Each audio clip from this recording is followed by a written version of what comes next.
tá? Vamos estudar agora a classe de equivalência, né? Vamos retornar àquele ponto que nós paramos lá no vídeo lá de relações, né?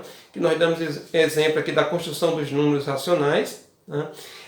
Em cima disso nós vamos trabalhar a classe de equivalência e a partir daí conjunto quociente e partição de um conjunto. E mostraremos que na verdade é construído a partir de uma relação de equivalência. Tá? Em cima disso nós construímos conjuntos racionais e também de um outro tipo de conjunto que eu vou colocar lá no final. Tá? Bom, vamos lá voltar para o vídeo lá, tá ok? Bom estudo. Eu posso falar em classe de equivalência. Classe de equivalência. Tá? O que vem a ser uma classe de equivalência? Tá? Eu vou chamar aqui, definimos classe de equivalência,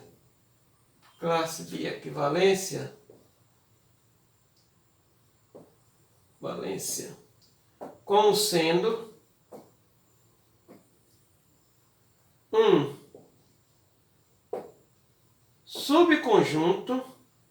subconjunto de A da seguinte forma.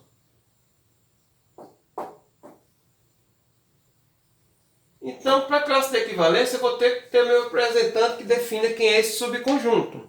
Tá? Então, eu vou chamar esse subconjunto de A barra. Tá? Então, quem vai ser esse meu A barra? Vai ser todos os x pertencentes a A, tal que x está relacionado com A. Tá? Observe que eu botei x está relacionado com A. Como eu poderia ter colocado A está relacionado com x? Tá certo? Nossa relação que nós estamos trabalhando, tá, é uma relação de equivalência. Tá? Se é uma relação de equivalência, então se x está relacionado com A, então A está relacionado com x. Tá certo? Então, tanto faz eu colocar x está relacionado com A, como A está relacionado com x. Não teria problema nenhum. Tá certo? Então, isso é o que nós chamamos de relação de classe de equivalência. Tá? Nada mais é do que um subconjunto de A. Alguns autores, tá, coloca a classe de equivalência, tá, como sendo, eles denotam geralmente, né, classe de equivalência módulo a relação R. Tá?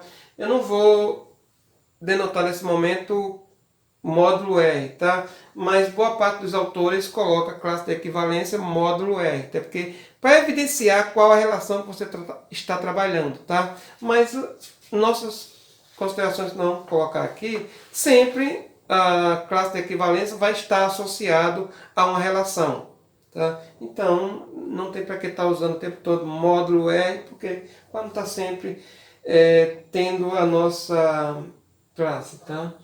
A nossa relação, desculpa. Uma coisa que eu queria só comentar aqui, tá? De maneira bem sucinta, bem rápida, tá? Se eu pego aqui os elementos A, B, C e D, digamos, tá? E eu quero fazer aqui como é que está se comportando a relação de equivalência. Tá? Então, em termos gráfico, né, eu poderia colocar o seguinte: A está relacionado com A, tá? B está relacionado com B, C está relacionado com C, tá? E o D está relacionado com D. Tá? Isso tudo em termos de relação de equivalência. Tá? Aí, uma coisa que eu queria comentar, era para ter comentado isso anteriormente, né? Aí entra o seguinte: para ser reflexiva, tá? Para ser simétrica, desculpe. Aqui é para ser reflexiva. Tá? Para ser simétrica diz o seguinte: se o A está com B, então necessariamente o B tem que estar com A. Tá? Bom, é só um esquemazinho de como está acontecendo a nossa relação. Tá? Bom, vamos lá finalizar o que vem a ser, o que a gente podemos trabalhar aqui essas classes de equivalência. Então, se eu pego, por exemplo, essa relação aqui, tá? Que eu considerei sobre o conjunto do Z cartesiano Z sem um zero, tá? E eu quero determinar uma classe de equivalência aí, tá? Digamos que eu quero determinar a classe de equivalência. Quem seria a classe de equivalência, digamos, um meio? Ou, desculpa, vamos colocar assim, né? Um meio pode falar depois, né? Quem seria essa classe aqui? 2. Então, 2 barra, né? Então, quem seriam os pares ordenados, né? Que vai nessa classe, tá? Que está relacionado com essa classe. Então, vou colocar aqui, tá? São todos os x e y pertencentes a Z cartesiano, Z estrela, tá? Tal que, então, vou pegar o par x e y está relacionado com 2, ou 2 está relacionado com x e y. Não tem problema. Vamos fazer nossas continhas aqui, tá? Depois a gente já coloca aqui só a resposta, tá? Então eu tenho o seguinte, tá? Esse par aqui está relacionado com esse. Então eu tenho que ter o seguinte, x vezes 2, ou seja, 2x, tem que ser igual a y vezes 1. Então, igual a y. Então, são todos os inteiros que satisfazem a esta equaçãozinha aqui, ou seja, y é igual a 2x, tá? Observe que, se eu pegar o x igual a 1, o y vai ter que ser igual a 2, tá? Porque 2 vezes 1, tá? Então, 2 pertence a esse conjunto, tá? Aí eu posso completar aqui, tá? Dado uma classe, tá, de equivalência, sempre o seu representante vai estar lá, tá? Lembre-se, a relação ela é reflexiva, ou seja, A está relacionado com A, para qualquer A que esteja no conjunto, tá? Então, isso aqui quer dizer o seguinte, que o A pertence, tá, ao A barra, tá? Em particular, o seu representante sempre vai estar lá, tá? Então, representante está aqui 2, está aqui lá, está aqui, tá? Vamos pegar outro, isso aí é trivial, né? Vamos pegar outro. Atribua um valor a x, enquanto quem é y, tá? Se eu chamar x de 2, tá? Quem vai ser o meu y? Então, seria 2 vezes 2, 4. Então, esse é o meu y, tá? Bom, pegar outro, chamar o x de 3. Se eu chamar o x de 3, quem vai ser o meu y? 2 vezes 3, 6. Então, eu vou nesse processo, tá? Indefinidamente, tá ok? Vou nesse processo indefinidamente. Eu queria pegar aqui uns valores negativos, tá? Então, se eu chamar, por exemplo, o x de menos 1, tá? O y vai ser menos 2, tá? E assim sucessivamente, tá? Vamos fechar aqui. A gente vai encontrar aqui uma infinidade de elementos, né? Então, esse conto aqui, tá? É a minha classe 2 barra, tá? Bom, eu disse para vocês que na verdade isso era a construção do conjunto dos números racionais, né? De fato, tá? Eu posso fazer essa simbologia aqui, tá? Em vez de usar essa, eu usar essa simbologia aqui. Essa simbologia, tá? Quem é esse conjunto aqui? Na verdade, em vez de usar isso aqui, é 2, 2, 4, 3, 6 e assim sucessivamente. Não vou colocar a parte negativa, tá? Em outras palavras, essas frações aqui, né, são as frações equivalentes, tá, a frações 1 sobre 2, tá?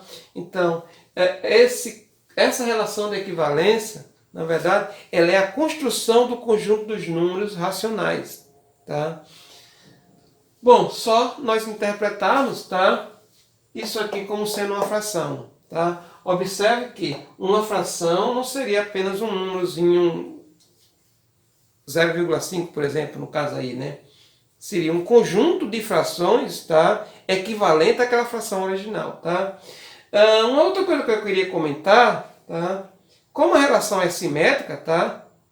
Então, o 2 quartos, tá? ele também vai ser esse conjunto. Tá? Relação assimétrica. Se o x está com y, então é porque o y está com x. Tá? Então, isso aqui também vai ser igual a 2 quartos. 2 sobre 4, tá? E assim sucessivamente, tá? Se nós estivermos pensando na notação de fração, tá? É claro que se eu pensar na notação, seria 2 quartos barra, tá? Mas segue indefinidamente, tá?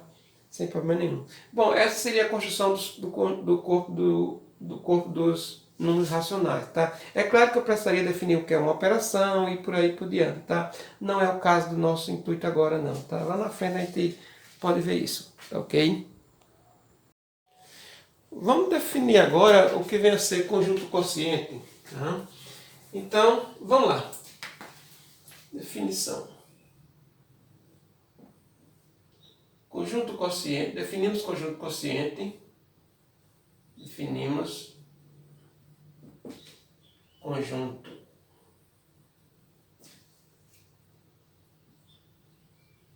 quociente como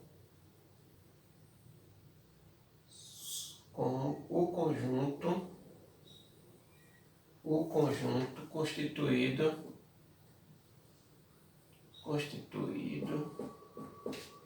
de todas as classes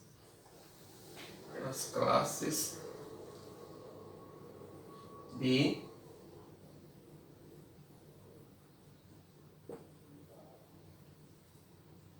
equivalência.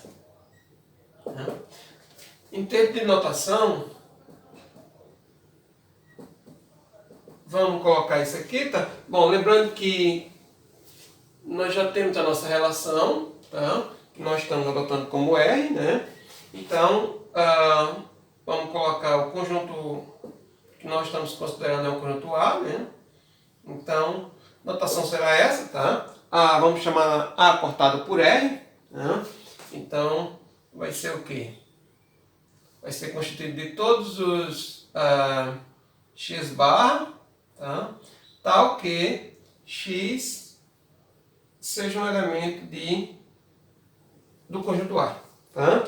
Então, para cada elemento do conjunto A, tá? Eu tenho uma classe de equivalência, tá? Relacionada àquele elemento. Tá? Nós vamos mostrar em outro vídeo, tá? Que fica fácil, relativamente fácil, achar classe de equivalência, tá? Porque as classes de equivalência, na verdade, elas são iguais ou são disjuntas, tá? Se tiver um elemento em comum, automaticamente elas são iguais, tá? Lá na frente a gente vê isso. Bom, uma coisa que eu posso colocar aqui como observação, tá? Vamos colocar como observação mesmo, tá? Como pela relação reflexiva, tá? Então eu tenho o seguinte, eu tenho que x está relacionado com x para todo x pertencente a A. Então isso aqui implica dizer o seguinte, que esse elemento estando relacionado com ele, tá? Ora, o conjunto, uma classe de equivalência é constituída de todos os elementos que estão relacionados com x, tá? Só lembrando, né? Então eu posso dizer que esse x pertence a x barra, tá? Em outras palavras, eu quero dizer o seguinte, que x barra, na verdade, ele é um conjunto não vazio, tá? Então, em particular, eu sempre vou ter esse conjunto quociente. Sempre vai existir esse conjunto quociente, tá?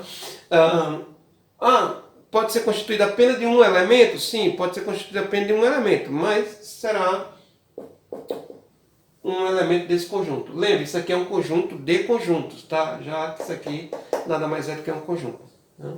Vamos só pegar aqui um exemplozinho aqui, tá bem simples. Tá? Vamos pegar dois, na verdade. Vamos considerar o R como sendo uma relação do tipo, sei lá, AA, BB tá? E C está com C, tá? A está com C e C está com A, tá certo? Onde o nosso A vai ser o conjunto A, B e C. Né? Bom, vamos determinar quem são as classes de equivalência e automaticamente determinar quem são o conjunto quociente. Então vamos lá. Quem vão ser nossas classes de equivalência? Então, o nosso A barra. Então, vai ser todos os elementos que estão relacionados com A. Tá? Então, A está com A, é o primeiro. Tá? A está com quem? A está com C. A está relacionado com C. Tá? Então, eu vou ter o A barra como sendo AC. Tá? Quem vai ser o B barra? Vai ser todos os elementos que estão relacionados com B. Então, B está relacionado com B. E mais quem? Ninguém, né? Ninguém está com B. Então, paramos aqui. Tá? Quem vai ser o nosso C barra? Vou varrer todo o meu conjunto A, tá? Então, C está com C, tá? E o C está com A, tá? Observe que A está com C, C está com A. A propriedade simétrica, né? Então, eu tenho esse conjunto aqui. Ora, esse conjunto aqui é igual a esse, tá? Esses dois conjuntos são iguais. Então, na verdade, o que eu tinha comentado agora há pouco, se tem um elemento em comum, então é porque essas duas classes são iguais. Tá? Então, o que nós temos é o seguinte, é que nosso conjunto quociente, esse A aí cortado por essa relação R, vai ser constituído apenas de A barra e B barra. Tá? Esse aqui não vai entrar porque ele é igual ao próprio A, né? Em outras palavras, seria isso, tá? Ele é constituído dos elementos A, C e o próprio B. Tá? Então, é um conjunto de conjuntos. Tá? Nada mais é do que isso. Tá? Então, esse é o primeiro exemplo. Um segundo exemplo que eu ia colocar aqui, tá? É a nossa relação de incongruência. Tá? Encontrar quem são as classes de equivalência aí, tá? Então nós dizemos o seguinte, x está relacionado com y, somente se x é congruente a y, módulo m. Tá? Então vamos encontrar todos as classes de equivalência. Né? Então vamos lá, quem seria o nosso zero barra? Então, por definição, tá? Vão ser todos os x pertencentes ao conjunto dos números inteiros, tá? Vou colocar aqui. Tal que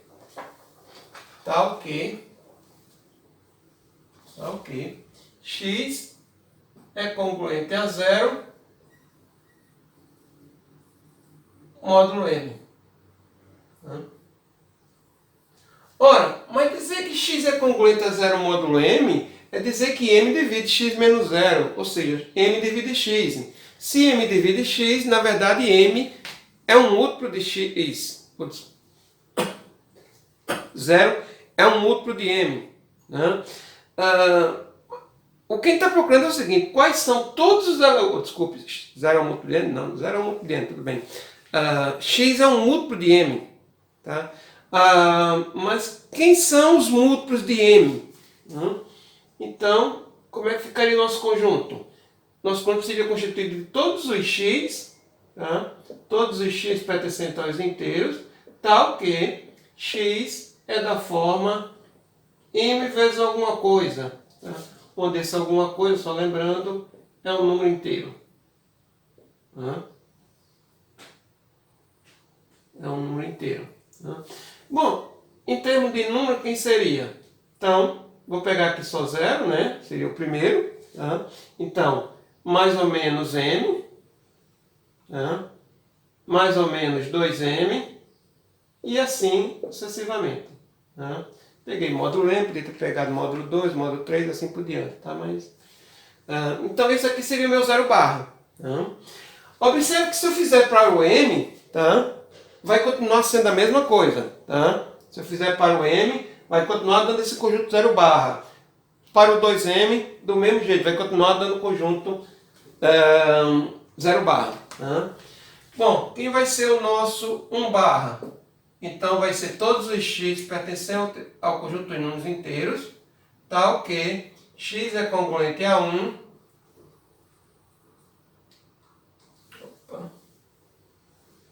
módulo m. Bom, mas quem vai ser esse conjunto? Né? Então, por definição, né, vai ser todos os x pertencentes ao conjunto dos números inteiros, tal que, bom, então eu tenho que ter que x menos 1, né, eu vou colocar aqui, tá? X menos 1 é da forma m vezes alguma coisa, tá? Então eu posso colocar o seguinte, x é da forma m vezes alguma coisa mais 1, tá? Segundo para o outro lado. Tá? Então, posso colocar o x como sendo m vezes alguma coisa mais 1. Tá? Então, são todos os números inteiros, tá, que satisfaçam essa condição aqui. Bom, mas pelo algoritmo da divisão, né, nós temos o seguinte, dado qualquer número, né, quando eu dividir o x para o m, ele sempre vai deixar um resto. Tá? E esse resto tem que estar entre 0 e menor do que m. Tá? Bom, em termos de congruência, esse 1 aqui, tá, nada mais é do que o resto da divisão por m. Tá? Então, automaticamente, o 1 barra são todos os números, tá, que deixam o resto 1 quando dividido por m. Tá? Quem vai ser o nosso 2 barra? Aí nós podemos já generalizar, tá? Quem vai ser o nosso 2 barra? São todos os inteiros, tal que deixam o resto 2 quando dividido por m. Tá? E por aí vai, tá? Bom, quando nós estamos falando em restos, tá? Esse cara aqui só pode ir até m menos 1, porque quando ele for a m, tá? Quando ele for m, vai ficar mq mais m. Se eu colocar o m em evidência, né, vai ficar m que multiplica q mais 1. Só que isso aqui é um múltiplo de m, né? É um m vezes um certo k, onde k seria esse q mais 1. Então isso é um múltiplo de m. Se é um múltiplo de m, cai aqui. Tá? Então o nosso conjunto quociente, tá? Observe que quando eu for para um número maior do que m, tá? De novo, pega um número maior do que m, vai olhar o resto. O resto só pode ser um desses. 0, 1, 2, até m menos 1. Tá? Que são todos valores menores do que m. Tá? Então eu posso concluir o seguinte. Conclusão. Que o nosso... Eu vou colocar, já que eu sei que o conjunto A é os inteiros, né? Os inteiros cortado por essa relação aqui que eu estou chamando de R, tá? Só que em termos, como tem essa simbologia de congruência, eu vou colocar congruente, tá? Mas poderia colocar R sem problema. Vão ser constituídos de que elementos? Do 0 barra, ou seja, todos os múltiplos de m, tá? Do 1 barra, todos os números que deixam o resto 1 quando dividido por m. Do 2 barra, e assim sucessivamente até chegar ao m-1 barra. O m vai ser igual a 0 barra. Tá? Bom, está aqui nosso conjunto quociente. Tá? Nós não usamos muito essa notação aqui. Tá? Nós usamos essa notação aqui, que em outras palavras seria o conjunto dos inteiros, restos módulo m, e restos módulo m. Né? Bom, era isso que nós tínhamos para falar de conjunto quociente. Né? Esse conjunto aqui nós, lá na frente, no final do curso, tá? Nós vamos estudar aqui as operações, do mesmo jeito que nós falamos da construção dos números racionais, tá? em termos de relação de equivalência. Tá? Lá na frente também nós vamos definir uma operação para esse conjunto e estudar um pouquinho melhor esse conjunto aqui. Tá? Bom, era isso que nós tínhamos para falar. Bom, pessoal, bons estudos e até mais.